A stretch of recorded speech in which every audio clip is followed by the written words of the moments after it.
welcome to the top 11 Mario Kart CTGP tracks. Intense stuff. Now, if you haven't checked out my Mario Kart Super Circuit title remix, check that out. And if you haven't checked out the rest of the series, check that out too. Anyway, bye-bye. At number 11, we have Autumn LEAVESWAY. Okay, this track is a lot like Maple Treeway, with all the red-orange trees with falling leaves, leaf piles, and the wiggler. This is really like Maple Treeway. But the question we have to ask ourselves, is that a bad thing? I'd say it's not. And what distinguishes itself from Maple Treeway is there's a couple of interesting turns you take on an angle, where there are also speed boosts. There's also a section with some bats running at you as well. Flashbacks to Wario's gold mine, no. But instead of being in a rusty gold mine, this is a beautiful natural track. It has some pretty rivers in it. Plus there's a section that's pretty unique for Maple Treeway at the end as well, where you do a bunch of fun jumps. It's good stuff. At number 10, we have Desktop Dash. This is a very clever idea for a track that honestly I'd expect from Nintendo themselves. They should do a track like this. Now there's posters everywhere calling back to games like Super Mario Galaxy 2 and Mario Kart 8 Deluxe. And as someone who actually has a Super Mario Galaxy 2 poster, that's pretty cool. Plus there's actually post-it notes telling you where to turn, like right turn, U-turn, that kind of thing. I think that's really cool.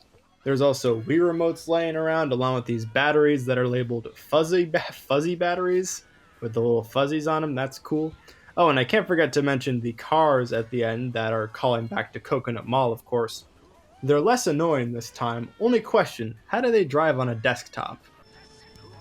At number 9, we have Melody Sanctum.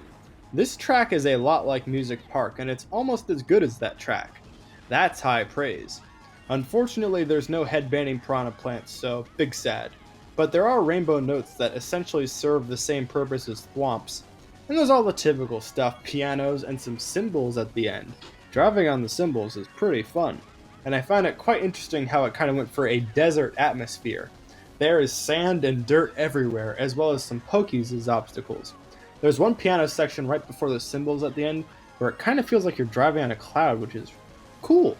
And the waterfalls that are throughout the track are quite pretty. Cool track. At number 8, we have KINOKO Cave. This track is really pretty. It's not bright per se, as it's a dark, cavernous atmosphere, but it's lit up well. Especially by those turquoise mushrooms that are fun to drive across, and hopefully not fall off. The trick is, at least when I'm doing it in time trials, I use a mushroom to get through the ones that are far apart. The sections with the green mushrooms, flowers, and running waterfalls, again, are just really beautiful and picturesque track atmosphere. And there's so many different paths you can take in that sort of cave section too, which is a huge boost for the general track design. At number 7, we have Item Fireland.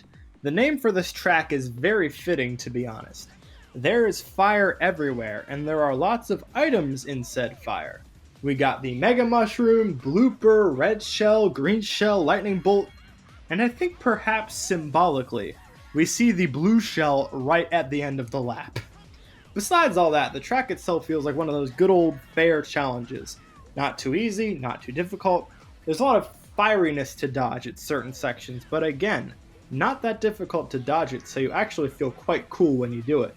There's a couple of Goomba homies just chilling in the middle of the track, so that's nice too, I guess. It's a fun track overall. At number 6, we have Undiscovered Off-Limit. This track is only one lap, and gosh, there's a lot of things to take in. There's no real theme to this track, it's just a whole lot of different things. That whole section with the ticking timer and the changing directions, that's super cool. That speed boost section at the beginning, that's pretty awesome as well. And the whole middle of the track is this whole river that's moving really fast, where there's a rainbowy flashing Pianta you will encounter, as well as a whole lot of Koopa Cape Shockers to dodge. And more towards the end, you will encounter evil, red-eyed Koopa Troopas, and a red-eyed Chain Chomp. So in other words, there's a lot of stuff.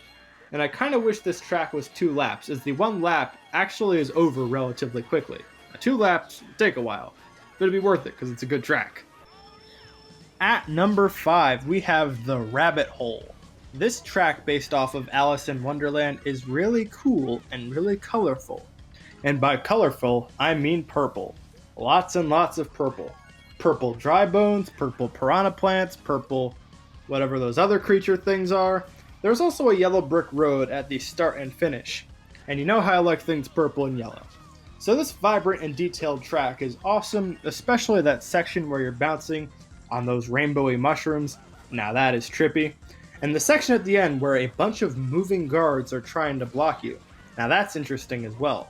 Especially considering you're driving on a grassy terrain, which normally in Mario Kart games means you slow down on grass. Not here. At number 4, we have Mushroom Island. If there's one thing I'm sure you've learned from this list so far, bouncing mushrooms equals cool. The rainbow environment in this track is incredibly bright and engaging, and the mushroom jumps don't feel unfair. If I fall off, that's my fault, as the mushrooms are all relatively close together. And there are a lot of them in this track, hence the name Mushroom Island. The track isn't too long, it's not too short. It's this wild combination of Mushroom Gorge, obviously, with the same colorful texture as Wii Rainbow Road. I mean, am I not going to be a fan of that? Of course I am. At number 3, we have The Mansion of Madness. Okay, so here's a list of mad things about the Mansion of Madness. There's a creepy clown that greets you as you enter the mansion. There's a section where spikes are closing in on you as you try to dodge them.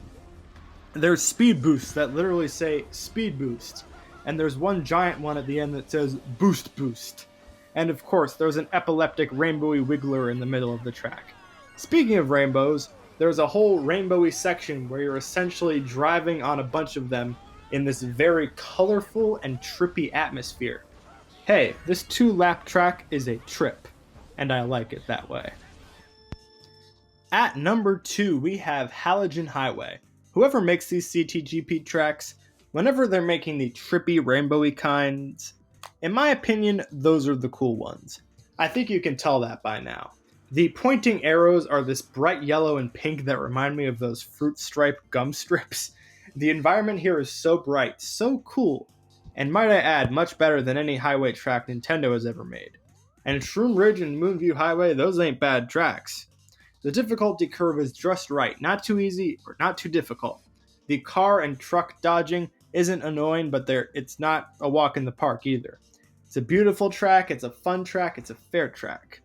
Good stuff, but not quite number 1 stuff. And finally, at number 1, we have DreamWorld Cloudway. There is so much cool stuff going on in this track. For one, you got the dark Rainbow Road-esque section. Then you get to something Nintendo hasn't ever really done, a Rainbow Road section where it's actually not dark out.